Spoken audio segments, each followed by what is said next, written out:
Olá, tudo bem com vocês? Eu sou o professor Marlon, sou professor de língua portuguesa e estou aqui hoje para falar com vocês a respeito da intertextualidade, a relação entre textos.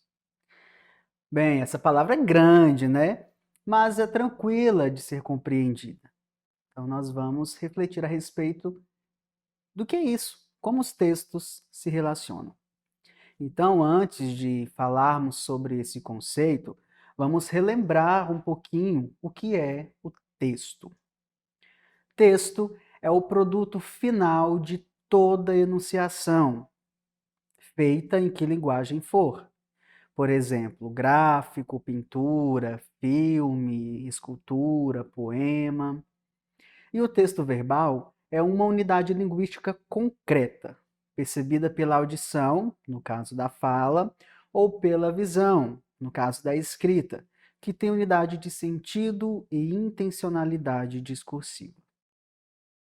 Bem, então, o que é a enunciação?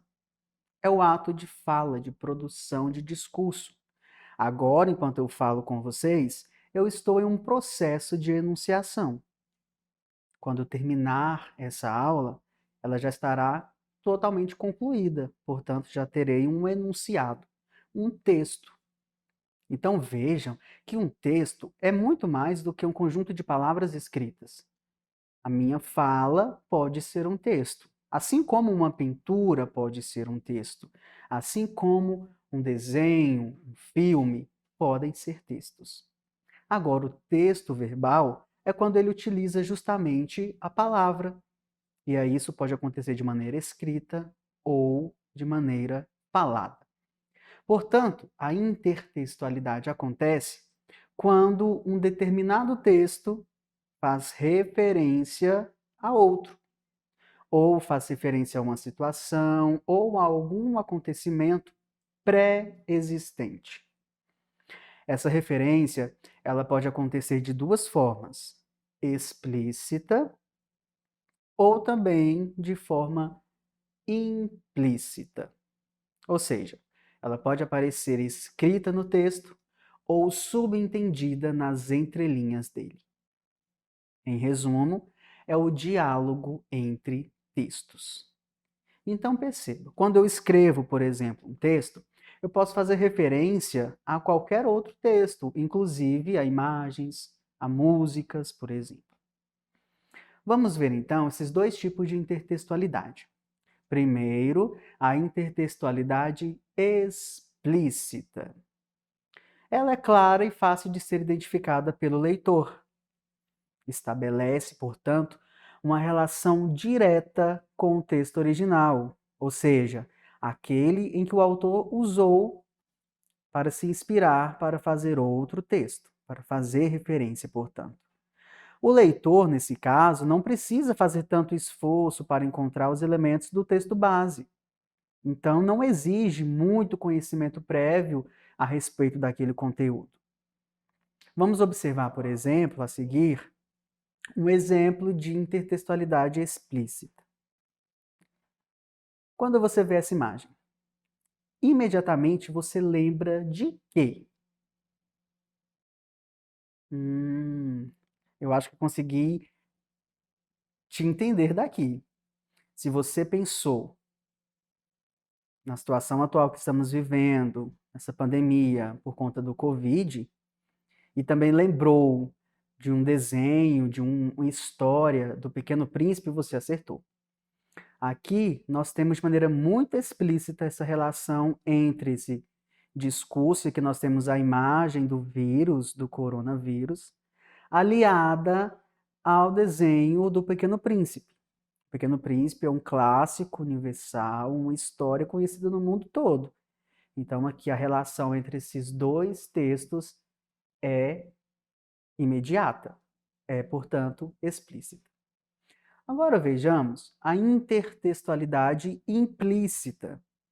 Ela já pode ser um pouco mais difícil de ser identificada pelo leitor. A sua relação com o texto original ela é indireta, ou seja, não pode ser tão clara quanto a explícita. Então, exige do leitor um conhecimento prévio mais profundo a respeito do conteúdo. Vejamos isso com um trecho de uma canção da cantora Isa. Aí no topo você consegue ler comigo. Você é a coisa mais perfeita nesse mundo. É complicado e perfeitinho, tipo Raimundos. É assim, em dias de luta e dias de glória. Só os loucos sabem o que a gente faz em um segundo. Vejam que eu destaquei aí, no segundo verso, as palavras complicado e perfeitinho. Essas duas palavras estão fazendo referência ao Raimundos. Raimundos é uma banda brasileira e tem uma música chamada Estrela da Sorte. Nessa música, Estrela da Sorte, eles usam esse termo complicado e perfeitinho. Vejam aí abaixo no exemplo. Complicada e perfeitinha, você me apareceu. Era tudo o que eu queria, Estrela da Sorte. Então, na música da Isa, quando ela fala a respeito da relação que ela vive, e isso quem fala é o eu lírico, a voz que fala no texto poético, lá na música da Isa, claro, né? O eu lírico, ele está fazendo uma relação com essa música, mas só vai conseguir entender que é essa relação com a música do Raimundos quem conhece a música, quem conhece a banda, e assim percebe essa relação. Perceba que aqui a relação intertextual ela é um pouco mais difícil de ser notada, porque exige um maior conhecimento prévio de quem está ouvindo a música ou lendo a letra dela. A intertextualidade ela acontece aqui também no terceiro verso da música da Isa, quando o eu lírico diz: é assim em dias de luta e dias de glória, porque está fazendo uma relação com esse terceiro exemplo aí, uma música do Charlie Brown Jr. História, nossas histórias, dias de luta, dias de glória. Agora eu vou mostrar para vocês um outro exemplo. Nós temos aqui dois poemas. O primeiro poema é de Casimiro de Abreu, um poeta romântico. Seus poemas tinham a marca de idealizar as coisas, de romantizar. Aqui, no caso, ele está idealizando a sua infância. Vamos à leitura do poema. Oh, que saudades que tenho da aurora da minha vida, da minha infância querida que os anos não trazem mais. Que amor, que sonhos, que flores, aquelas tardes fagueiras, à sombra das bananeiras, debaixo dos laranjais. Veja que nesse poema, o eu lírico ele olha para o passado de uma forma muito idealizada, ele sente saudade de quando ele passava as tardes debaixo dos pés de banana, dos pés de laranja. Agora vamos ao segundo poema. Também chamado de Meus 8 Anos, é um poema de Oswald de Andrade. Vamos à leitura dele, então? Oh, que saudades que tenho da aurora da minha vida, de minha infância querida, que os anos não trazem mais. Naquele quintal de terra, da rua de Santo Antônio, debaixo da bananeira, sem nenhum laranjais. Veja que curioso. Nesse segundo poema, nós percebemos que os 4 primeiros versos são idênticos ao poema anterior. Então, nós conseguimos perceber que existe uma relação entre os dois poemas. Portanto, existe uma intertextualidade. Acontece que o segundo poema, ele muda a partir do quinto verso e traz uma observação bem diferente em relação à infância. Nesse segundo texto, o eu lírico diz que na sua infância não tinha nenhum laranjais, por exemplo, como é dito lá no último verso, sem nenhum laranjais. Ou seja, enquanto o eu lírico do primeiro poema idealizava a infância, esse aqui mostra uma infância muito mais real, no chão duro, no quintal, sem nada muito prazeroso, sem um pé de laranja. Então, ele está olhando para a infância de uma maneira diferente. Percebam, portanto, que a relação intertextual ela pode acontecer para fazer com que os textos se oponham e não apenas se completem. Vamos ver alguns tipos de intertextualidade. Um deles é a paráfrase. O nome pode ser complicado, mas vocês vão entender rapidinho do que se trata. É uma intertextualidade temática, em que o novo texto reafirma outro, com estrutura e estilo próprios.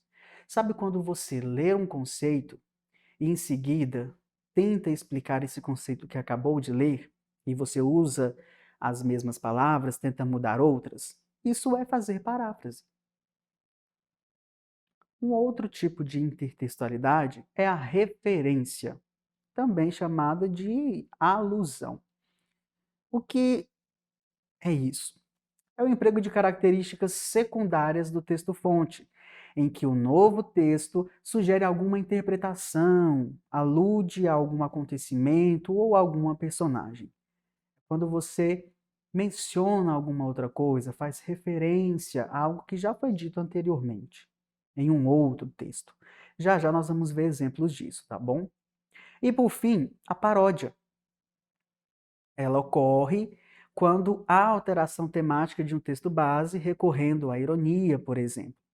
Sabe quando uma música faz muito sucesso e alguma outra pessoa faz uma brincadeira usando aquela música, o seu ritmo, mas usando uma letra diferente, causando humor? Isso é uma paródia. Vamos ver aqui alguns exemplos. Vejam essa frase. Você é muito narcisista. Bem, para compreender o significado dessa palavra, narcisista, é preciso lembrar de um personagem da mitologia grega chamado Narciso, que era muito conhecido pelo seu orgulho e a sua beleza. Então existe aqui uma relação ao personagem Narciso. Veja o outro exemplo. Será que eu salguei a Santa Ceia para ser tão criticado assim por você? O que quer dizer a Santa Ceia? Só vai conseguir compreender quem conhece um pouco dessa história. Então, faz uma referência à ceia que Jesus Cristo realizou com seus discípulos. Nós temos aqui também uma imagem chamada O Grito, que está sendo parodiada por essa segunda imagem, em que uma pessoa está ocupando o lugar do personagem do desenho. Ou seja, temos aqui uma paródia, porque procura criar humor. Então, hoje nós estudamos a intertextualidade. Falamos sobre aquela que é explícita, implícita e falamos sobre 3 tipos de intertextualidade: a paródia, paráfrase e a alusão. Quer estudar mais a respeito desse tema? Acesse o portal Conexão Escola, faça as atividades e fique por dentro. Um grande abraço e até a próxima aula. Tchau, tchau.